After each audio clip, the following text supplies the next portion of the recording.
In this video, I'll show you how you can fix the language pack error. Now the first thing that we want to try is we want to, for some reason, come in VPN settings and we want to make sure we don't have a VPN.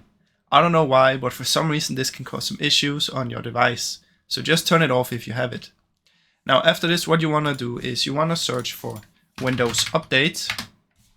Make sure you take the latest Windows Update, and after that you should come here and search for Troubleshoot Settings.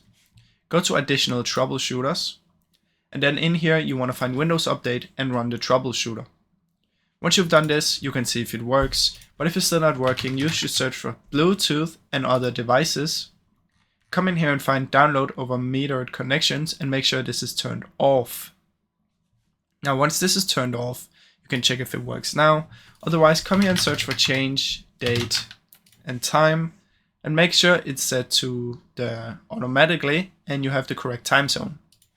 After this, just restart your PC and now it should hopefully work. Now I really hope this video helped you.